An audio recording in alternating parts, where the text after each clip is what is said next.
السلام علیکم ورحمۃ اللہ وبرکاتہ، نحمده ونصلی علی رسولہ الکریم، اما بعد فاعوذ باللہ من الشیطان الرجیم، بسم اللہ الرحمن الرحیم، رب اشرح لی صدری ویسر لی امری واحلل عقدۃ من لسانی یفقہوا قولی۔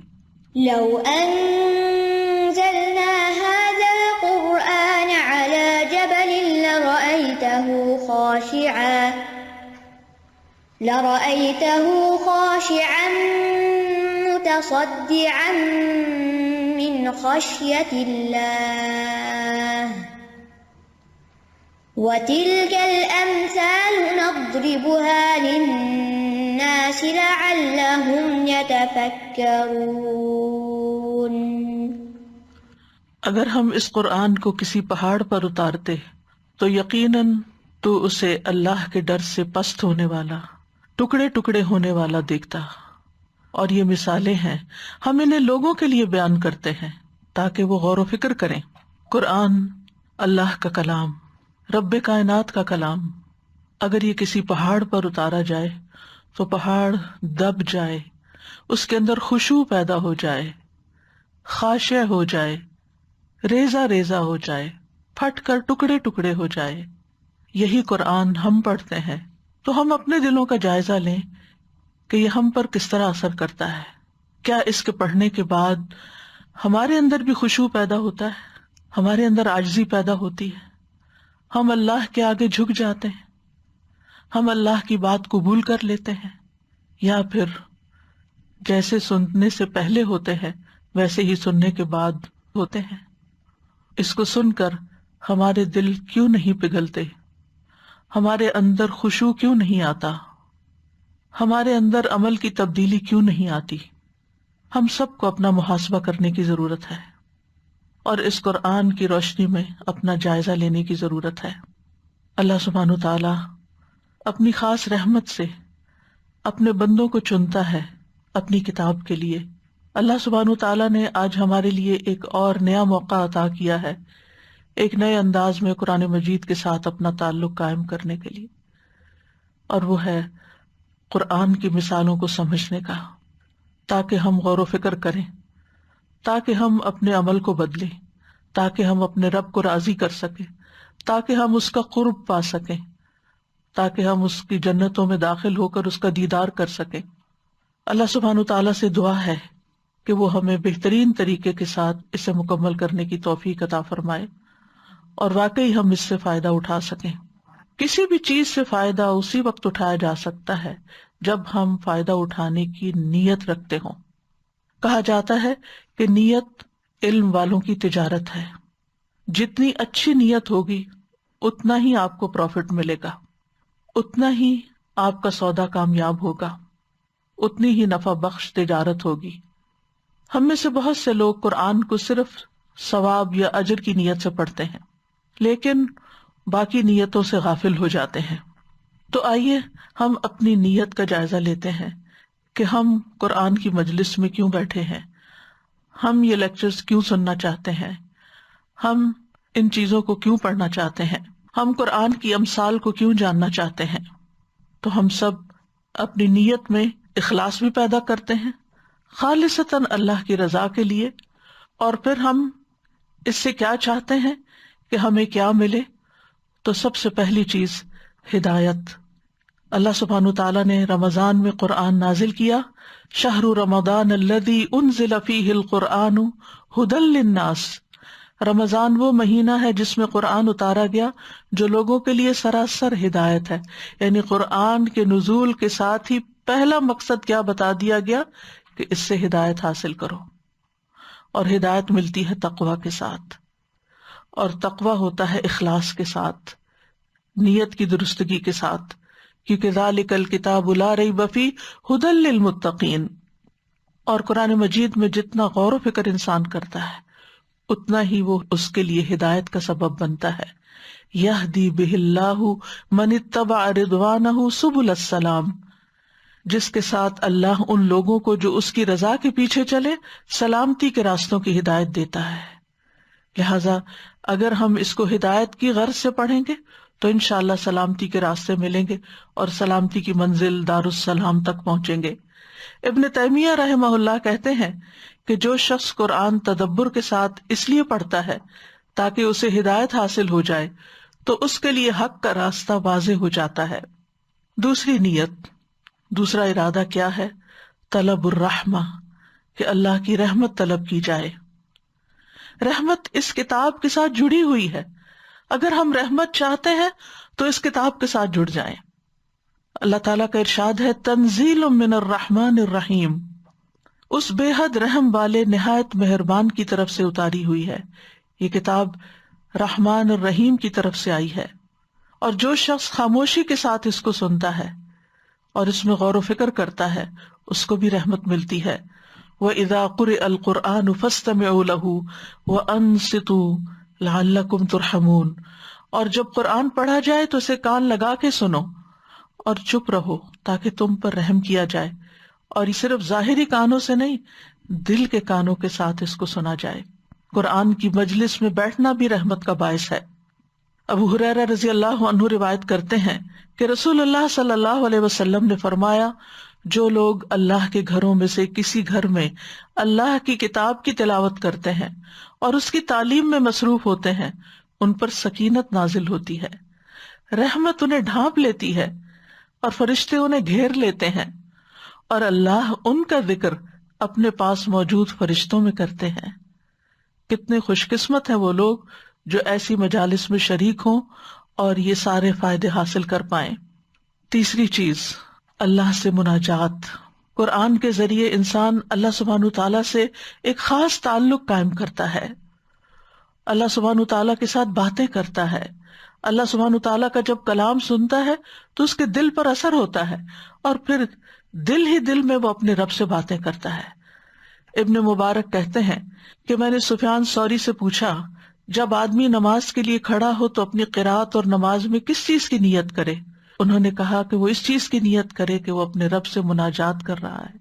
تو جب ہم قرآن پڑھ رہے ہوں یا سن رہے ہوں تو اس کا صرف پڑھنا ہی نہ ہو، اپنی زبان کے ساتھ حلق سے اوپر تک ہی نہ رہ جائیں، بلکہ دل ہی دل میں اپنے رب کو یاد کریں اور اس سے سرگوشیاں کریں، اور جہاں ڈرنے والی کوئی بات ہو وہاں اللہ کے عذاب سے پناہ مانگیں دل ہی دل میں، اور جہاں جنت کی بشارتیں ہوں وہاں جنت مانگیں، جہاں ہدایت کی بات ہو وہاں ہدایت مانگیں، جہاں منافقت کی بات ہو تو منافقت سے پناہ چاہیں، اور یہ سب کچھ اپنے رب کے ساتھ سرگوشیاں کرنے سے ہوتا ہے۔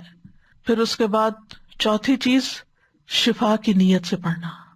شفا، اللہ تعالیٰ کا فرمان ہے وَنُنَزِّلُ مِنَ الْقُرْآنِ مَا هُوَ شِفَاءٌ وَرَحْمَةٌ وَرَحْمَةٌ لِّلْمُؤْمِنِينَ، اور ہم قرآن میں سے تھوڑا تھوڑا نازل کرتے ہیں جو ایمان والوں کے لیے سراسر شفا اور رحمت ہے۔ ہم سب جانتے ہیں کہ بیماریاں جسمانی بھی ہوتی ہیں، روحانی بھی ہوتی ہیں، روح کو بھی بیماریاں لگی بھی ہوتی ہیں، قلب بھی بیمار ہوتے ہیں، دل بیمار ہوتے ہیں، اور ان کی شفا قرآن میں ہے۔ لہٰذا ہم یہ سب اس نیت سے بھی سنیں کہ اللہ سبحانہ وتعالیٰ اس کے ذریعے ہماری جسمانی اور روحانی بیماریوں کو شفا عطا فرمائے۔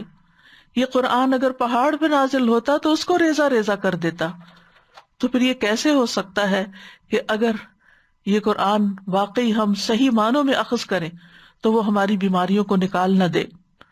ابن قیم کہتے ہیں کہ اللہ نے آسمان سے کبھی بھی کوئی ایسا علاج نہیں اتارا جو اس قرآن سے زیادہ عام، زیادہ مفید اور زیادہ عظیم اور بیماری کو ختم کرنے میں زیادہ حوصلہ افزا ہو۔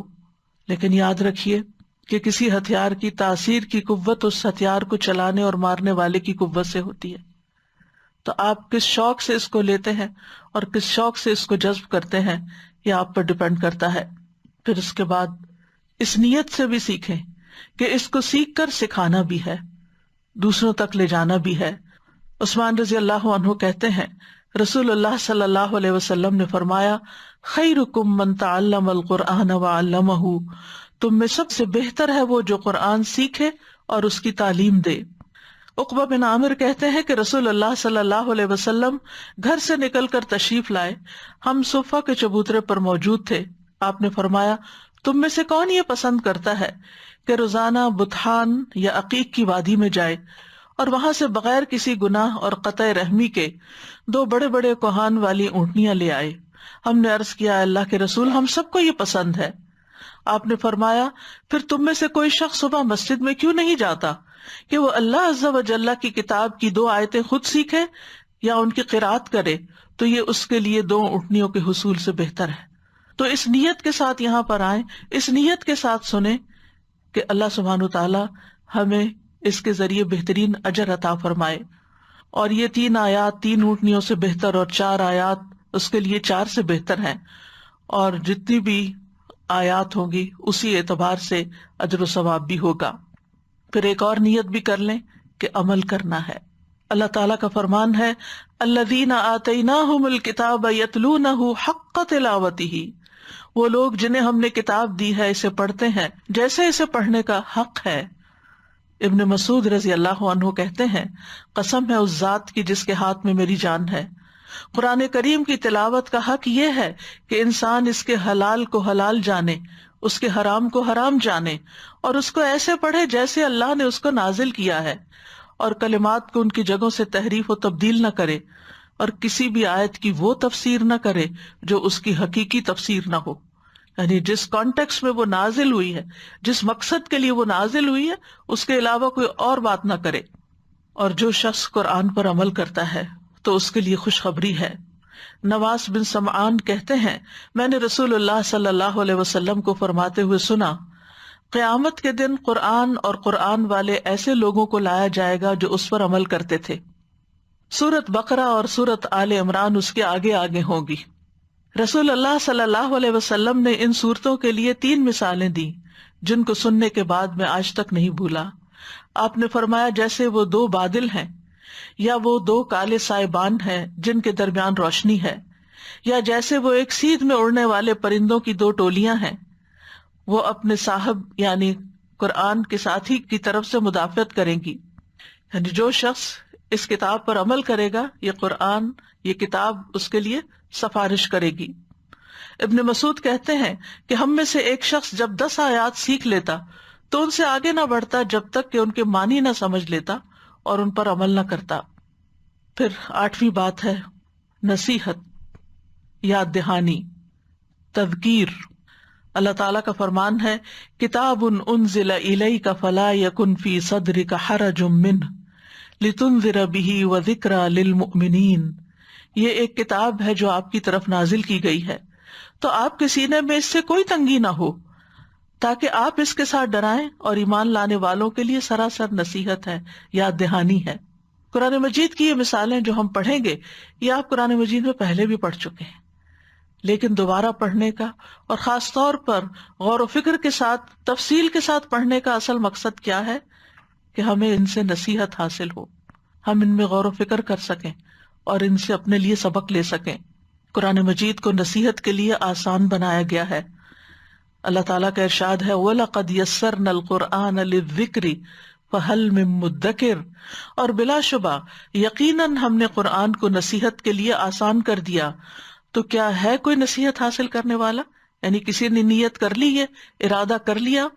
ابن کثیر اللہ تعالیٰ کے اس فرمان کے بارے میں کہتے ہیں کہ اس کا مطلب ہے کہ جو اس قرآن کے پڑھنے یا سیکھنے کا ارادہ کرتا ہے ہم نے اس کے لیے الفاظ کو آسان بنایا اور اس کے معنی کو آسان بنایا تاکہ لوگ اس سے نصیحت حاصل کر سکیں، اس سے فائدہ اٹھا سکے۔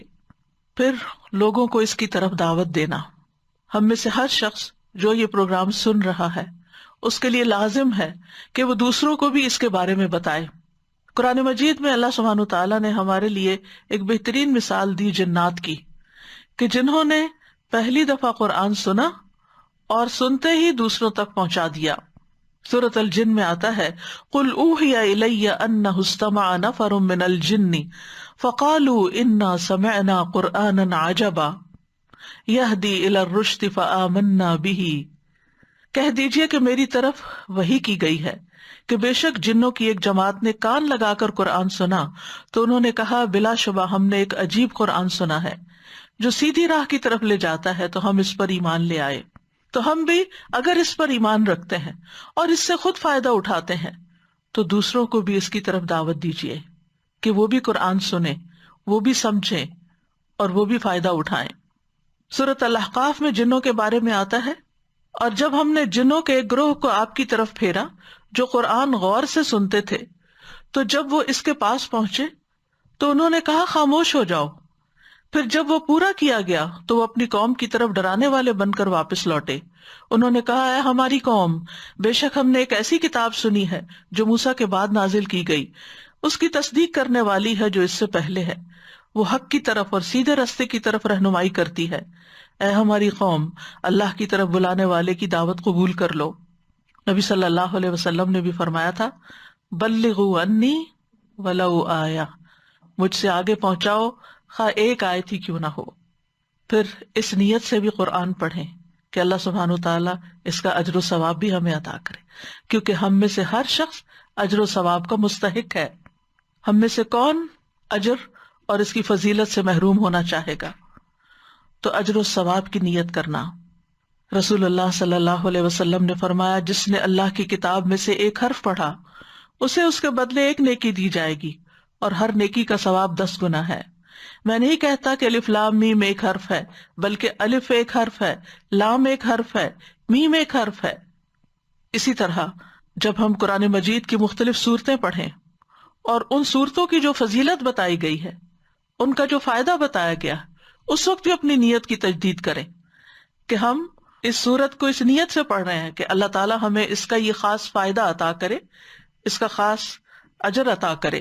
جیسے سورۃ البقرہ کی آخری آیات ہیں، سورۃ الفاتحہ کی تلاوت ہے، سورۃ الملک کی تلاوت ہے، اور اسی طرح باقی چیزیں بھی۔ اور قرآن پڑھ کر اللہ کے ہاں مقام کی بلندی طلب کرنا، اللہ سبحانہ تعالیٰ سے بلند مقام طلب کرنا۔ قرآن مجید کی شان اور مقام بہت عظیم ہے، اس کی قدر و قیمت بہت بلند ہے۔ وَإِنَّهُ فِي أُمِّ الْكِتَابِ لَدَيْنَا لَعَلِيٌّ حَكِيمٌ، بے شک وہ ہمارے پاس اصل کتاب میں یقیناً بہت بلند کمال حکمت والا ہے۔ تو جب آپ اللہ تعالیٰ کی اس کتاب کو پڑھیں تو اس کے ساتھ مقام کی بلندی کو بھی طلب کریں، کیونکہ یہ کتاب بعض لوگوں کو بلند مقام عطا کرتی ہے اور بعض کو نیچے گرا دیتی ہے۔ قیامت کے دن قرآن پڑھنے والے کا مقام بہت بلند ہوگا، ہر آیت کے بدلے اس کا درجہ بلند ہوتا چلا جائے گا۔ عبداللہ ابن عمر کہتے ہیں نبی صلی اللہ علیہ وسلم نے فرمایا صاحب قرآن سے کہا جائے گا اقرأ ورتقی ورتل کما کنت ترتل فی الدنیا، پڑھتے جاؤ اور چڑھتے جاؤ اور ویسے ہی ٹھہر ٹھہر کر پڑھو جس طرح تم دنیا میں ٹھہر ٹھہر کر ترتیل کے ساتھ پڑھتے تھے۔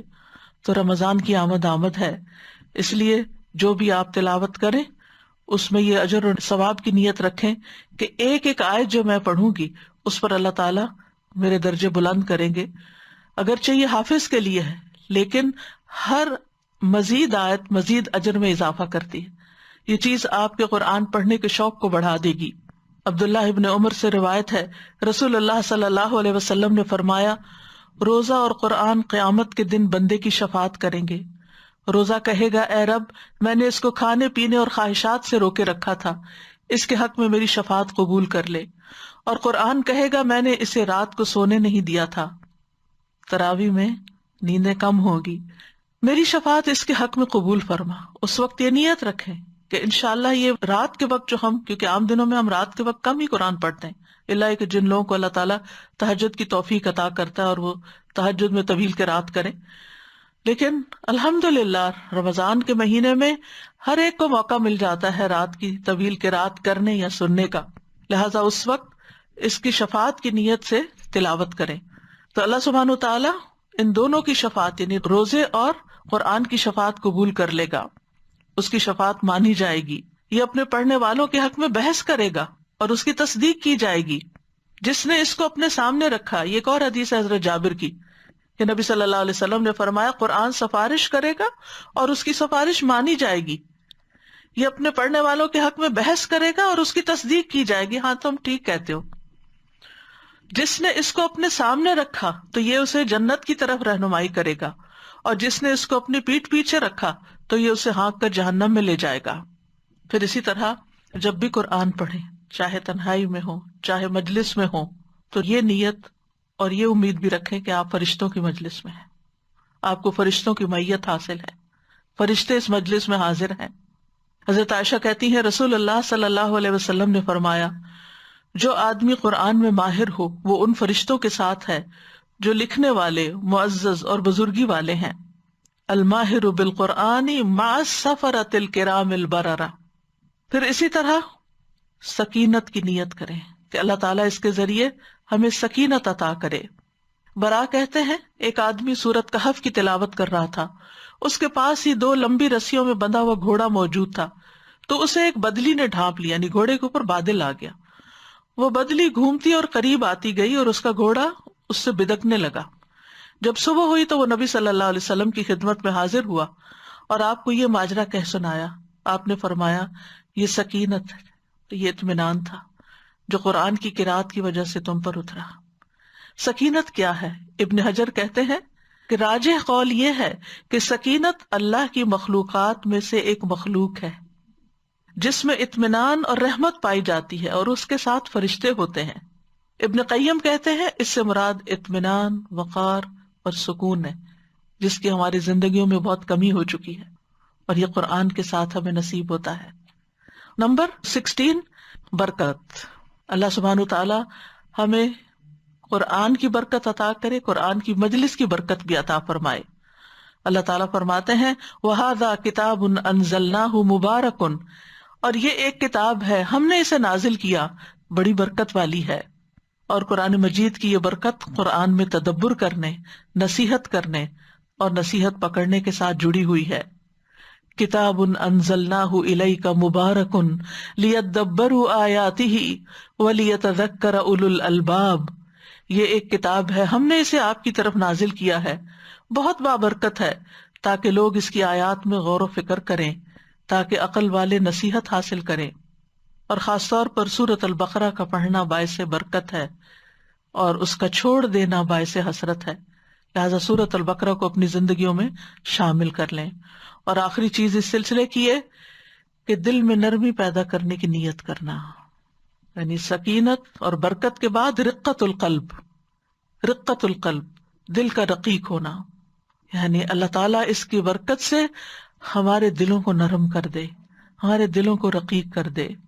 الم یأن للذین آمنوا ان تخشع قلوبہم لذکر اللہ وما نزل من الحق، کیا ان لوگوں کے لیے جو ایمان لائے وہ وقت نہیں آیا کہ ان کے دل اللہ کی یاد کے لیے اور اس حق کے لیے جھک جائے جو نازل ہوا۔ ابن مسعود کہتے ہیں کہ ہمارے مسلمان ہونے اور اس بات کے درمیان کہ اللہ نے اس آیت کے ساتھ ہمیں ڈانٹ پلائی 4 سال سے زیادہ کی مدت نہ تھی، یعنی پھر ہمارے دلوں کے اندر وہ رقت آ گئی۔ اللہ سبحانہ وتعالی ہمارے دلوں کو بھی نرم کر دے اور ہم اس قرآن کو پڑھ کر اپنے اندر حقیقی معنوں میں خشوع و خضوع پیدا کر سکیں۔ ہمارے اس رمضان کا پروگرام ہے امثال القرآن، قرآن کی مثالیں۔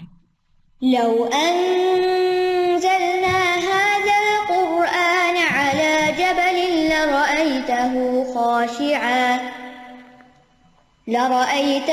خاشعا متصدعا من خشية الله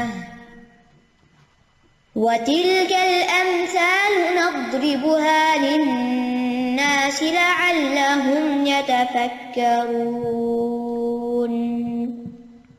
اگر ہم اس قرآن کو کسی پہاڑ پر اتارتے تو یقیناً آپ اسے اللہ کے ڈر سے پست ہونے والا، خشوع کرنے والا، ٹکڑے ٹکڑے ہو جانے والا دیکھتے۔ اور یہ مثالیں ہیں، ہم انہیں لوگوں کے لیے اس لیے بیان کرتے ہیں تاکہ وہ غور و فکر کریں۔ یاد رکھیے قرآن مجید صرف احکامات پر مبنی کتاب نہیں ہے کہ جس میں کچھ حکم دے دیے گئے ہوں اللہ سبحانہ وتعالیٰ کی طرف سے، بلکہ یہ ایک تربیتی کتاب بھی ہے۔ یہ ہمارے نفسوں کا تزکیہ بھی کرتی ہے اور تربیت بھی کرتی ہے۔ اللہ تعالیٰ نے اس کلام میں صرف شرعی احکامات نہیں بیان کیے بلکہ اس کتاب کو لوگوں کی ہدایت کا ذریعہ بنایا ہے۔ یہ کتاب ہدایت و اصلاح ہے۔ سورۃ النحل میں اللہ تعالیٰ فرماتے ہیں وَنَزَّلْنَا عَلَيْكَ الْكِتَابَ تِبْيَانًا لِكُلِّ شَيْءٍ وَهُدًى وَرَحْمَةً وَبُشْرَى لِلْمُسْلِمِينَ، اور ہم نے آپ پر یہ کتاب نازل کی اس حال میں کہ ہر چیز کا واضح بیان ہے اور فرمانبرداروں کے لیے ہدایت اور رحمت اور خوشخبری ہے۔ تو جو اس پر عمل کریں گے وہ ہدایت بھی پائیں گے، رحمت بھی پائیں گے، خوشخبریاں بھی پائیں گے۔ تو انسانوں کی اصلاح کے لیے، ان کی تربیت کے لیے، ان کے تزکیہ کے لیے مثال کے ذریعے بات سمجھانا ایک مؤثر ذریعہ ہے۔ کسی بھی نظام تعلیم کے اندر کسی بھی سبجیکٹ کی تعلیم جب کسی مثال کے ذریعے کی جاتی ہے تو بات آسان بھی ہو جاتی ہے سمجھنا اور یاد بھی رہتی ہے۔ یعنی مثالوں سے بات سمجھانا ان طریقوں میں سے ہے، ان میتھڈز میں سے ہے جن کا لوگوں کے دلوں پر جلد اثر ہوتا ہے، وہ اس بات کو جلد قبول کر لیتے ہیں۔ اللہ سبحانہ وتعالیٰ فرماتے ہیں وَيَضْرِبُ اللَّهُ الْأَمْثَالَ لِلنَّاسِ لَعَلَّهُمْ يَتَذَكَّرُونَ، اور اللہ لوگوں کے لیے مثالیں بیان کرتا ہے تاکہ وہ نصیحت حاصل کریں۔ یعنی مثالیں قرآن کی اس لیے بیان کی گئی ہیں تاکہ ہمیں نصیحت حاصل ہو۔ جو ہم نے ابھی نیتیں کی قرآن سے فائدہ اٹھانے کے لیے اور اس پروگرام سے فائدہ اٹھانے کے لیے، ان میں سے ایک یہ بھی تھی کہ ہم اس کے ذریعے نصیحت حاصل کریں گے۔ مثالوں کو بیان کرنا عربی زبان کا ایک بنیادی اصول ہے۔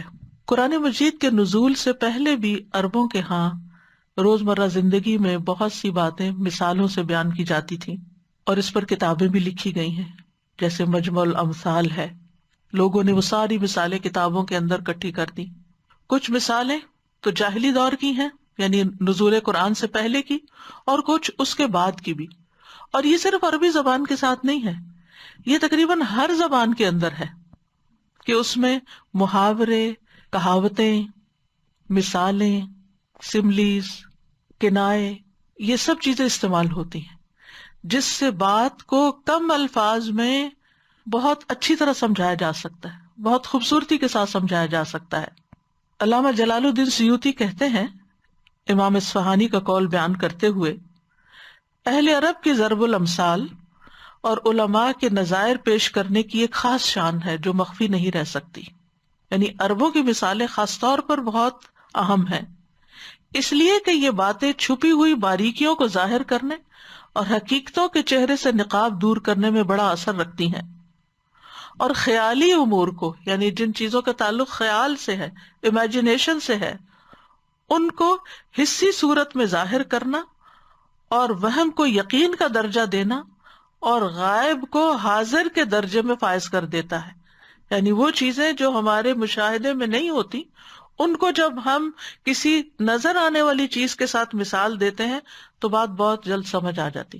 مثلاً اگر کوئی شخص کہے سفید رنگ، اور اس نے کبھی سفید لفظ نہ سنا ہو، تو آپ سفید سفید کرتے رہے، آپ اس کو نہیں سمجھا سکتے۔ لیکن اگر آپ اس کو کوئی سفید چیز دکھا کے کہتے ہیں مثلاً اس کاغذ کی طرح سفید، تو وہ فوراً بات سمجھ جائے گا، اب سمجھ آ گیا۔ تو بہت سی باتیں لغت کے اندر، کلام کے اندر، زندگی کے اندر، معاملات کے اندر ایسی ہوتی ہیں کہ جن کو مثال کے ذریعے سمجھانے سے بات بہت جلد سمجھ بھی آتی ہے، دل میں بھی اترتی ہے، اور انسان کے اندر ایک تبدیلی بھی پیدا ہوتی ہے۔ تو مثالیں انسان کے اندر عملی تبدیلی پیدا کرنے کا ایک بہت بڑا ذریعہ ہے۔ سعدی کہتے ہیں کہ جان لیں کہ قرآن کریم سب سے اعلیٰ، سب سے کامل اور سب سے زیادہ مفید ترین موضوعات جن کی بھی انسان کو ضرورت ہوتی ہے، ان سب موضوعات پر مشتمل ہے۔ قرآن کی تعلیم دینے کے طریقوں میں سے سب سے آسان طریقے پر مشتمل ہے۔ یعنی تعلیم دینے کے جتنے بھی طریقے ہیں ان میں سب سے آسان طریقے قرآن نے اختیار کیے ہیں۔ یہ انتہائی آسان اور واضح طریقے کے ساتھ دلوں تک معنی پہنچا دیتا ہے۔ اور قرآن کریم کی بلند پایا تعلیمات کی اقسام میں سے، یعنی تعلیم کی کئی قسمیں ہیں قرآن کی، ان میں سے ایک اعلیٰ ترین قسم مثالوں سے بات سمجھانا ہے۔ اللہ سبحانہ تعالیٰ نے جتنی بھی مثالیں قرآن مجید میں بیان کی ہیں ان میں انتہا درجے کی بلاغت پائی جاتی ہے۔ علماء کہتے ہیں کہ مثال کے علاوہ کسی اور کلام میں یہ چار چیزیں جمع نہیں ہوتی، یعنی بتانے کے، سکھانے کے جتنے بھی طریقے ہیں ان میں یہ چار چیزیں جمع نہیں ہوتی، لیکن مثال سے جب کوئی چیز سمجھائی جاتی ہے تو اس میں یہ چار چیزیں پائی جاتی۔ نمبر 1، الفاظ کا مختصر ہونا۔ نمبر 2، معنی کا درست ہونا۔ نمبر 3، تشبیہ کا بہت آسان انداز میں پیش کیا جانا۔ تشبیہ ہوتی ہے ایک چیز کو دوسرے کے مشابہ قرار دینا۔ نمبر 4 کنائے کی عمدگی. بس ان 4 چیزوں کی وجہ سے مثال میں انتہا درجے کی بلاغت پیدا ہو جاتی ہے. کنایا کہتے ہیں علم بیان میں وہ کلمہ ہوتا ہے جس کے معنی مبہم اور پوشیدہ ہوں اور وہ اپنے حقیقی معنوں کی بجائے مجازی معنوں میں استعمال ہوا ہو. اس طرح کے حقیقی معنی بھی مراد لیے جا سکتے ہوں، جیسے کہتے ہیں اشارہ کنایا، یعنی اشاروں کنایوں میں بات سمجھا دینا، تو وہ کنایا اس معنی میں بھی ہے. تو اس میں کوئی شک نہیں کہ جب کلام کو مثال بنا دیا جاتا ہے تو وہ کلام بولنے میں زیادہ واضح ہوتا ہے، سننے میں زیادہ خوبصورت ہوتا ہے اور گفتگو کے مختلف پہلوؤں میں وسعت پیدا کر دیتا ہے. وضاحت بھی، خوبصورتی بھی اور وسعت بھی، یہ 3 چیزیں اس میں آ جاتی ہیں کلام کے اندر. اور اللہ سبحانہ وتعالیٰ قرآن مجید میں بہت سے مقامات پر مثالوں کے ذریعے بات سمجھاتے ہیں. سورۃ النور میں آتا ہے وَيَضْرِبُ اللَّهُ الْأَمْثَالَ لِلنَّاسِ وَاللَّهُ بِكُلِّ شَيْءٍ عَلِيمٌ. اور اللہ لوگوں کے لیے مثالیں بیان کرتا ہے اور اللہ ہر چیز کو خوب جاننے والا ہے. اور اللہ سبحانہ وتعالیٰ نے بندوں کی ضرورت کے پیش نظر مثالیں بیان کی ہیں، یعنی جہاں جس چیز کو سمجھانے کی ضرورت ہوئی اس کے مطابق مثال بھی لائی گئی. جیسے قرآن مجید کی سب سے پہلی مثال منافقین کے بارے میں ہے، اور اس سے پہلے منافقین کے طرز عمل کا ذکر ہے، اور پھر ان کی حقیقت حال کو مثال کے ذریعے واضح کر دیا گیا. اور یہ مثالیں انسانوں کے لیے واضح حجت بھی ہیں، یعنی جب اللہ سبحانہ وتعالیٰ کسی کو مثال کے ذریعے بات سمجھا دیتے ہیں تو گویا اس پر حجت تمام کر دیتے ہیں، اور اس کے بعد بھی اگر کوئی انکار کرتا ہے یعنی پھر کوئی گنجائش رہ نہیں جاتی کہ بات سمجھ نہیں آئی. ویسے تو کسی کو بینیفٹ آف ڈاؤٹ دیا جا سکتا ہے کہ اس کو کہا گیا، بتایا گیا، پتہ نہیں اس کو سمجھ آیا یا نہیں آیا، لیکن مثال سے جب بات سمجھائی جاتی ہے تو وہ لازماً سمجھ آ جاتی ہے، اور پھر اس کے بعد اگر کوئی بات نہیں مانتا تو پھر اللہ سبحانہ وتعالیٰ کی طرف سے عذاب بھی آتا ہے. جن بستیوں کو تباہ کیا گیا ان کے بارے میں آتا ہے سورۃ الفرقان میں وَكُلًّا ضَرَبْنَا لَهُ الْأَمْثَالَ وَكُلًّا تَبَّرْنَا تَتْبِيرًا. اور ہر ایک کے لیے ہم نے مثالیں بیان کی اور ہر ایک کو ہم نے پھر بری طرح تباہ کر دیا. یعنی جب انہوں نے سمجھا نہیں، سمجھنے کی کوشش نہیں کی تو پھر ان کی شامت بھی آئی. پھر اسی طرح اہل عرب سے خطاب کر کے، اہل مکہ سے خطاب کر کے فرمایا وَسَكَنْتُمْ فِي مَسَاكِنِ الَّذِينَ ظَلَمُوا أَنفُسَهُمْ وَتَبَيَّنَ لَكُمْ كَيْفَ فَعَلْنَا بِهِمْ وَضَرَبْنَا لَكُمُ الْأَمْثَالَ، کہ ہم نے پچھلی قوموں کی مثالیں بیان کر کے تمہیں ہر بات واضح کر دی. تو مثال کو بیان کرنے کے کئی فائدے ہوتے ہیں، جن میں سے سب سے پہلا یہ کہ مثال جو ہے مسائل کو حسی بنا دیتی ہے، محسوس کرنے والا بنا دیتی ہے. یعنی پیچیدہ عقلی حقائق اور امیجنیشن میں ہونے والی چیزیں اور بہت دور دراز کے کانسیپٹس کے فاصلوں کو سمیٹ دیتی ہے، اور محسوس نظر آنے، محسوس کا مطلب ہوتا ہے وہ چیز جو حواس خمسہ سے ہماری ادراک میں آ جائے، جس کو ہم محسوس کر سکیں، دیکھ سکیں، چھو سکیں، سن سکیں. تو مثال جو ہے وہ راستے مختصر کر دیتی، لمبی باتوں کو مختصر کر دیتی ہے. ایک بات کو واضح کرنے کے لیے بعض اوقات کئی دلیلیں دینی پڑتی ہیں، لیکن ان کی جگہ اگر ایک مثال بیان کر دی جائے تو بات جلدی سمجھ میں آ جاتی ہے. پھر اسی طرح مثال ہر درجے اور ہر طبقے کے شخص کو فائدہ دیتی ہے، یعنی ایک عام ذہن کو بھی فائدہ دیتی ہے اور بڑے بڑے انٹلیکچوئلس کو بھی فائدہ دیتی ہے، یعنی سب کے لیے یکساں بنا دیتی ہے، علم کو آسان کر دیتی ہے اور مسائل کو قابل اطمینان بنا دیتی ہے. کیونکہ جو باتیں صرف ذہن میں ہوں اور صرف سوچوں کی حد تک ہوں تو انسان ان میں الجھتا رہتا ہے، لیکن جب وہ ایک مخصوص محسوس شکل میں سامنے آ جائیں تو انسان اس الجھن سے نکل آتا ہے. پھر اسی طرح بہت سے لوگ جو ہٹ دھرم ہوتے ہیں اور میں نہ مانوں کے طریقے پہ چل رہے ہوتے ہیں، ایسے لوگوں کو اگر صرف لاجک سے یا صرف دلائل سے سمجھایا جائے تو بعض اوقات وہ اس کے مقابلے میں حجت بازی کرتے رہتے ہیں، لیکن اگر کوئی سمپل سی مثال دے کے بات کی جائے تو وہ خاموش ہو جاتے ہیں. تو اس اعتبار سے بھی مثال بہت فائدہ مند ہوتی ہے. مثال کے طور پر عیسیٰ علیہ السلام کو لوگوں نے خدا کیوں کہا کہ وہ مردوں کو زندہ کرتے تھے. اس دلیل کے ساتھ انہوں نے یہ دلیل پکڑی اور کہا کہ مردے کو زندہ تو صرف وہی کر سکتا ہے جو خدا ہوتا ہے، اس بنا پہ عیسیٰ خدا ہے. دوسری انہوں نے دلیل یہ دی کہ وہ بغیر باپ کے پیدا ہوئے ہیں، تو یہ خدا ہی ہو سکتا ہے جو بغیر باپ کے پیدا ہو. تو ان کو ایک مثال سے بات سمجھا دی گئی، ان مثل عیسیٰ عند اللہ کمثل آدم خلقہ من تراب، کہ عیسیٰ کی مثال اللہ کے نزدیک آدم کی سی ہے جس کو اس نے مٹی سے پیدا کیا. اب اس کے بعد کیا کہیں گے کہ وہ بغیر باپ کے بھی پیدا ہوئے تھے، اور پھر یہ کہ اللہ سبحانہ و تعالیٰ نے ان کو اتنا شان اور مرتبہ بخشا، لیکن وہ الہ نہیں بنے، وہ انسان ہی رہے. یاد رکھیے کہ مثالیں عربی شعر و شاعری میں بھی بہت ہیں، احادیث میں بھی بہت مثالیں ہیں، لیکن اس وقت ہمارا موضوع قرآن کی مثالیں ہیں. تو قرآن مجید کی مثالوں کو جاننے کی خاص اہمیت ہے. سب سے پہلی بات تو یہ کہ اس سے نصیحت حاصل کی جائے، قرآن میں مزید تدبر ہو. افلا یتدبرون القرآن ام علی قلوب اقفالها. تو مثالیں قرآن کے تدبر میں بھی مددگار ہیں، اور ہر مثال کو ہم الگ الگ فوکس کر کے سمجھیں گے تو اس میں مزید گہرائی میں اتریں گے اور زیادہ بہتر طور پر اس کو سمجھ پائیں گے. کیونکہ ایک مومن کے لیے قرآن کو سمجھنا اور پھر خاص طور پر قرآن کی مثالوں کو سمجھنا ایک بہت اہم کام ہے. زندگی میں جتنے بھی ہم کام کرتے ہیں ان میں سے ایک اہم کام یہ بھی ہے کہ ہم اس کتاب کو بہت اچھی طرح سمجھ جائیں، کہ ہمارے اندر ایسے جذب ہو جائے کہ جیسے ہماری عادتوں اور ہمارے رویوں اور ہمارے معاملات کا ایک ایسا حصہ ہو جائے کہ جس کے لیے ہمیں کوئی مصنوعی کوشش نہ کرنی پڑے، بلکہ وہ ہماری عادت بن چکی ہو. اسی طرح یہ بھی ہے کہ یہ ایک بہت نفع بخش علم ہے. ہم دعا کرتے ہیں نا کہ اللہم انی اسألک علما نافعا، تو قرآن کی مثالوں کو سمجھنا علم نافع ہے. اور پھر یہ کہ اہل علم و دانش ہی قرآن کی مثالوں کو سمجھ سکتے ہیں. قرآن کی مثالوں کو سمجھنے والا عالم کہلاتا ہے، علم والا کہلاتا ہے.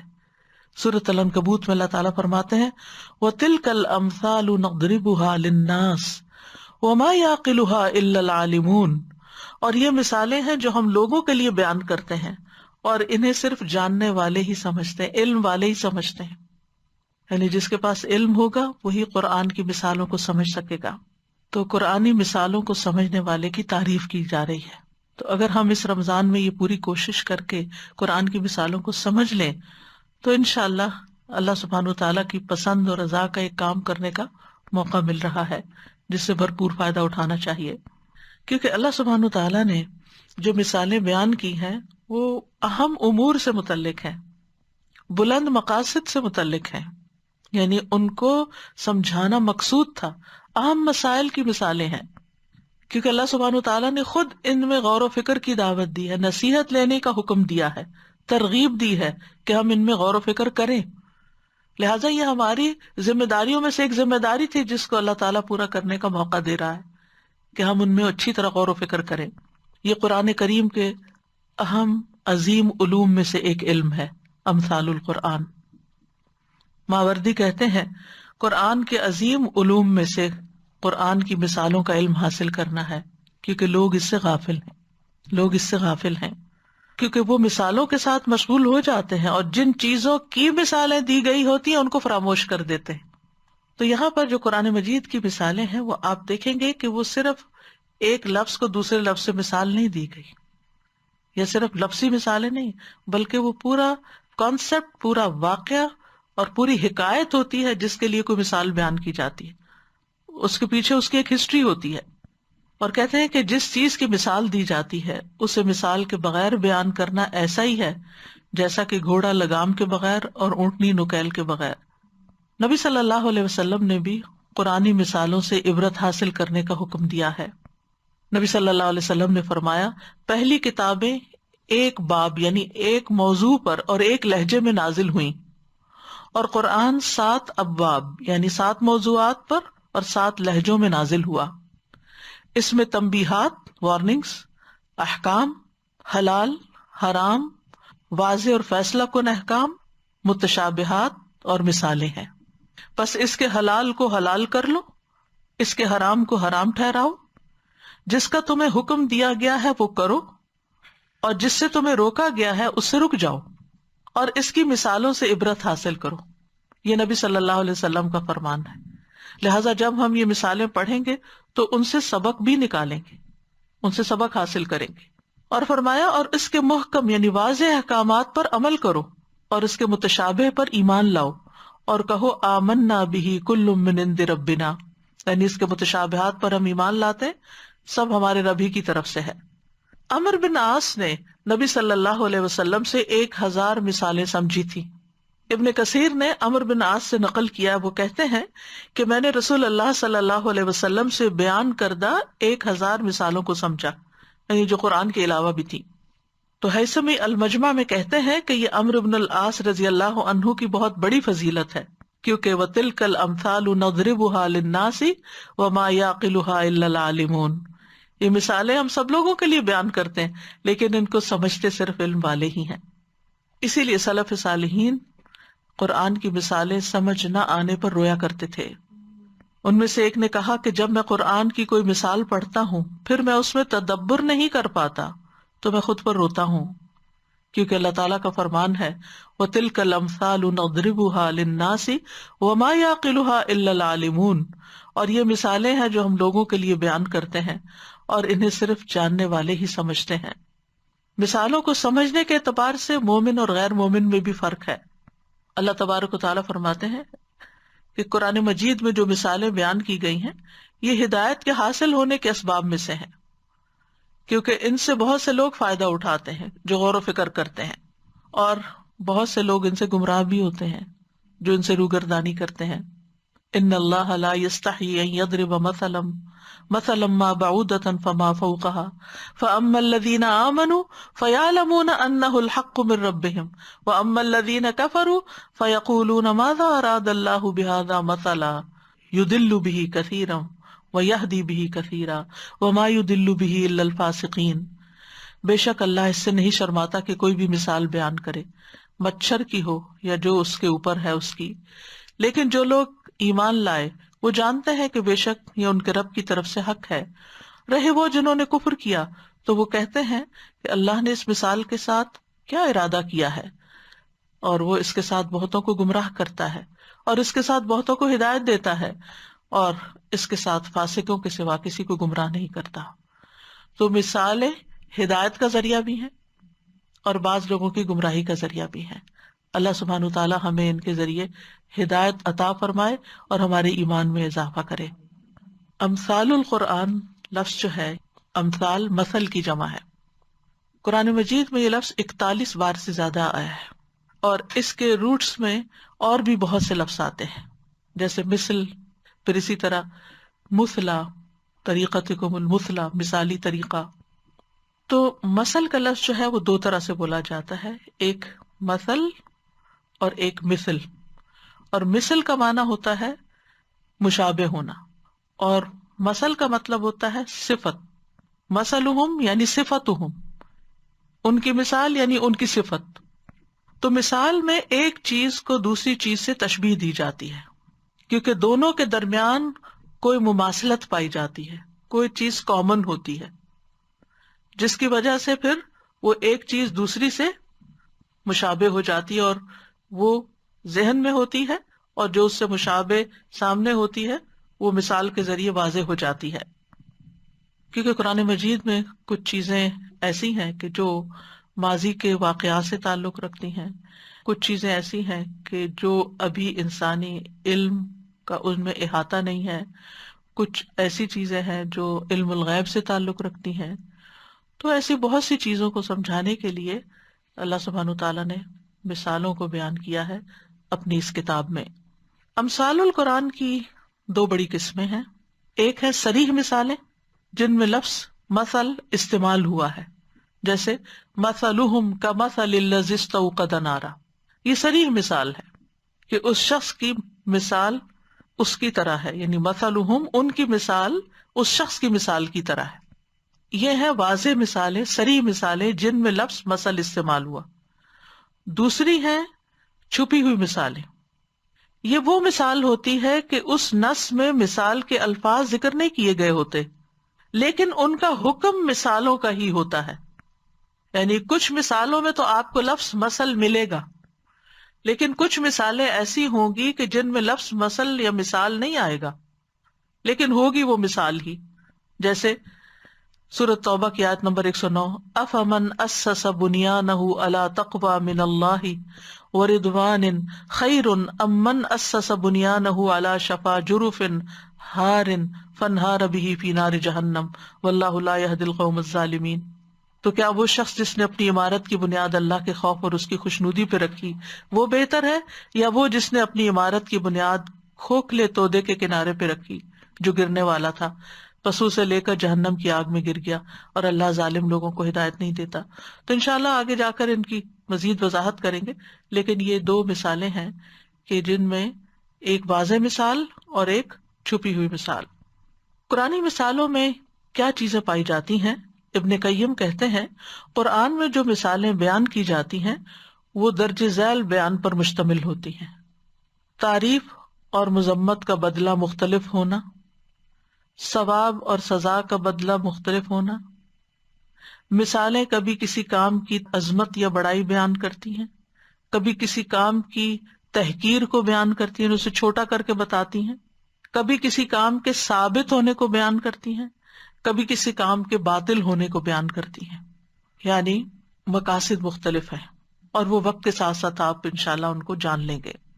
قرآن مجید میں مثال لفظ جو ہے یہ 3 معنی میں استعمال ہوا ہے۔ نمبر 1 وصف بیان کرنے کے لیے، صفت بیان کرنے کے لیے، جیسے صحابہ کی مثال ہے سورۃ الفتح میں، محمد الرسول اللہ والذین معہ اشداء علی الکفار رحماء بینہم تراہم رکعا سجدا یبتغون فضلا من اللہ ورضوانا سیماہم فی وجوہہم من اثر السجود ذالک مثلہم فی التوراۃ ومثلہم فی الانجیل، آگے آخر آیت تک۔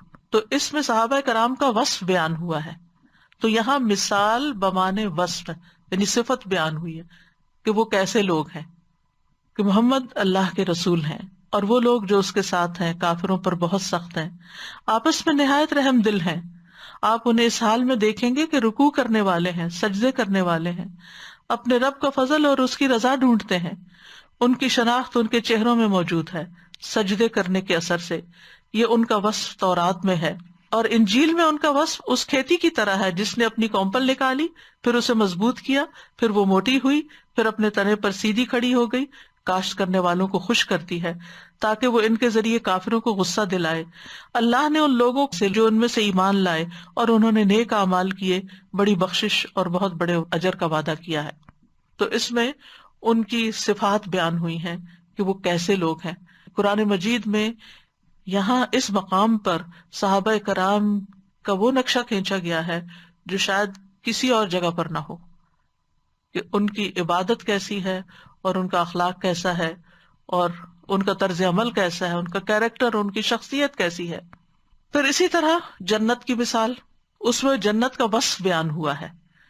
سورۃ محمد میں آتا ہے مثل الجنت التی وعد المتقون فیہا انہار من ماء غیر آسن وانہار من لبن لم یتغیر طعمہ وانہار من خمر لذۃ للشاربین وانہار من عسل مصفى وَلَهُمْ فِيهَا مِنْ كُلِّ الثَّمَرَاتِ وَمَغْفِرَةٌ مِّن رَّبِّهِمْ كَمَنْ هُوَ خَالِدٌ فِي النَّارِ وَسُقُوا مَاءً حَمِيمًا فَقَطَّعَ أَمْعَاءَهُمْ۔ یہاں پر ہم دیکھتے ہیں کہ یہ جنت کا وصف ہے، یعنی اس کو کسی چیز سے مثال دے کے نہیں سمجھایا جا رہا، بلکہ اس کی صفت بیان کی جا رہی ہے، ڈسکرپشن دی جا رہی ہے کہ جنت کیسی جگہ ہے، اس کے اندر نہریں کیسی ہیں، وہ نہریں کتنی قسم کی ہیں، ان نہروں کی کیا خوبی ہے، اور ان کے اندر جو چیزیں پائی جاتی ہیں وہ کس قسم کی ہیں، یہ ساری ڈسکرپشن ہے جنت کی۔ تو اس کو بھی مثال کہا گیا ہے۔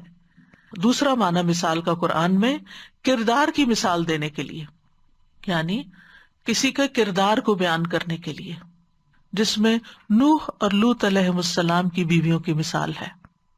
اللہ سبحانہ وتعالیٰ فرماتے ہیں ضرب اللہ مثلا للذین کفروا امرأۃ نوح وامرأۃ لوط، اللہ نے ان لوگوں کے لیے جنہوں نے کفر کیا نوح کی بیوی اور لوط کی بیوی کی مثال بیان کی ہے علیہم السلام، یعنی وہ ایک مثال ہیں ان لوگوں کے لیے جو انکار کرتے ہیں کہ دیکھو وہ نبیوں کی بیویاں تھیں اور ان کا انجام کیا ہوا۔ تو یہ ایک اور مثال کا انداز ہے۔ تیسری قسم ہے جو زیادہ تر ملتی ہے وہ مثال التشابہ ہے، کسی چیز کی تشبیہ دینے کے لیے، جیسے اللہ کے نور کی مثال ہے سورۃ النور میں، اللہ نور السماوات والارض مثل نورہ کمشکاۃ فیہا مصباح المصباح فی زجاجہ الزجاجۃ کأنہا کوکب دری یوقد من شجرۃ مبارکۃ زیتونۃ لا شرقیۃ ولا غربیہ یکاد زیتھا یضیء ولو لم تمسسہ نار نور علی نور یہدی اللہ لنورہ من یشاء ویضرب اللہ الامثال للناس واللہ بکل شیء علیم۔ اللہ آسمانوں اور زمین کا نور ہے، اس کے نور کی مثال ایک تاک کی سی ہے جس میں ایک چراغ ہے، وہ چراغ ایک فانوس میں ہے، وہ فانوس گویا چمکتا ہوا تارا ہے، وہ چراغ ایک مبارک درخت زیتون سے روشن کیا جاتا ہے جو نہ شرقی ہے اور نہ غربی، قریب ہے کہ اس کا تیل روشن ہو جائے، خواہ اسے آگ نے نہ چھوا ہو۔ نور پر نور، اللہ اپنے نور کی طرف جس کی چاہتا ہے رہنمائی کرتا ہے، اور اللہ لوگوں کے لیے مثالیں بیان کرتا ہے، اور اللہ ہر چیز کو خوب جاننے والا ہے۔ اب اس مثال کو بھی سمجھنے کی ضرورت ہے جو آگے انشاءاللہ آئے گی۔ تو مختصر یہ کہ قرآنی مثالوں کی کچھ غرض و غایت ہے، کوئی مقصد ہے، جن میں سب سے پہلا مقصد نفوس کی اصلاح ہے، تزکیہ ہے، تربیت ہے، ضمیر کو جگانا ہے، منور کرنا ہے، اخلاق کو مہذب بنانا ہے۔ یعنی ان مثالوں کے ذریعے اللہ تعالیٰ ہمارے اخلاق سنوارنا چاہتے ہیں، راستوں کو سیدھا کرنا ہے، عقائد کی اصلاح کرنا ہے، کیونکہ شرک کی مثال آئے گی، کفر کی مثال آئے گی، توحید کی مثال آئے گی، بصیرتوں کو روشن کرنا ہے، انسان کی خیر کی طرف رہنمائی کرنا ہے، جماعت کی اصلاح کرنا ہے، برائیوں سے آگاہ کرنا ہے تاکہ ان سے بچا جا سکے، اچھے اعمال سے آگاہ کرنا ہے تاکہ پاکیزہ نفس اور پاکیزہ دل ان کو قبول کر لیں۔ تو یہ ہیں مقاصد یا غرض و غایت ان مثالوں سے۔ اور ویسے اس کا فائدہ کیا ہے اوور آل، کہ انسان عبرت حاصل کرتا ہے، سبق حاصل کرتا ہے۔ بہت سی چیزوں کی جب جیسے دنیا کی مثال بھی قرآن مجید میں ہے تو اس سے پتہ چلتا ہے کہ دنیا کی حقیقت کیا ہے، اس کی ناپائیداری کے بارے میں پتہ چلتا ہے، اس کے زوال اور اس کے فنا کے بارے میں انسان کو پتہ چلتا ہے۔ جو مثال سے، مشاہدے سے انسان سیکھتا ہے تو زیادہ دیر پا اثر ہوتا ہے۔ ابن قیم کہتے ہیں کہ قرآن کریم میں جو مثالیں بیان کی گئی ہیں ان سے مدرجہ ذیل امور میں فائدہ حاصل کیا جاتا ہے، واعظ و نصیحت میں، ترغیب دلانے میں، ڈانٹنے میں، عبرت پکڑنے میں، کسی چیز کو ثابت کرنے میں، عقل کے لیے مرادی معنی سمجھنے میں، یعنی جو چیز عقل میں ہے اس کا مراد کیا ہے، اور جن چیزوں کے بارے میں مثالیں بیان کی جا رہی ہوں ان کا ظاہری صورت میں نقشہ کھینچنے میں، کہ ان چیزوں کی عقل کے لیے ایسی نسبت ہو جائے جیسا کہ ظاہری اور حسی چیزوں کی حواس کی طرف نسبت ہوتی ہے، یعنی جو ہمارے عقل یا سوچ میں چیزیں ہیں وہ کھل کے واضح ہو کے ایسے ہمارے سامنے آ جائیں جیسے کسی دیکھنے والی چیز کو ہم دیکھ پاتے ہیں۔ تو اللہ سبحانہ تعالیٰ سے دعا ہے کہ اللہ سبحانہ تعالیٰ ہمارے لیے اس سفر کو آسان کر دے، ان مثالوں کو بہترین طریقے سے سمجھنے کی توفیق عطا فرمائے، اور اس سے ہماری تربیت ہو جائے، ہمارا تزکیہ ہو جائے، اور ہمیں اللہ سبحانہ تعالیٰ وہ راہ دکھا دے جو اس کی پسند کی ہے، اور اس منزل تک پہنچا دے جو اس کو راضی کرنے والی ہے۔ اللہ سبحانہ تعالیٰ اس کام میں بہت برکت ڈالے اور ہمارے لیے بغیر کسی رکاوٹ کے اس کو مکمل کرنے کی توفیق عطا فرمائے۔ اس موضوع پر کئی کتابیں لکھی گئی ہیں عربی میں جو اوریجنل سورسز ہیں جن سے اس مضمون کی تیاری میں استفادہ بھی کیا گیا ہے۔ وہ ہے حکیم ترمذی کی الامثال من الکتاب والسنہ، یہ 320 ہجری میں فوت ہوئے ہیں۔ پھر امثال القرآن ابو عبد الرحمن محمد بن الحسین السلمی النیسابوری کی، یہ 412 ہجری میں فوت ہوئے ہیں۔ پھر امثال القرآن ابن قیم الجوزیہ کی، یہ 754 ہجری میں فوت ہوئے ہیں۔ پھر اسی طرح امثال القرآن محمود بن الشریف کی، پھر الامثال فی القرآن دکتور محمد جابر الفیاض کی، اسی طرح اردو میں امثال القرآن قاری محمد دلاور کی۔ تو بہرحال اللہ تعالیٰ سے دعا ہے کہ اللہ تعالیٰ ہمیں صحیح معنوں میں سمجھنے کی توفیق عطا فرمائے۔ لو أنزلنا هذا القرآن على جبل لرأيته خاشعا متصدعا من خشية الله وتلك الأمثال نضربها للناس لعلهم يتفكرون. وآخر دعوانا ان الحمد للہ رب العالمین. سبحانک اللہم و بحمدک اشہد ان لا الہ الا انت استغفرک و اتوب الیک. السلام علیکم و رحمۃ اللہ وبرکاتہ.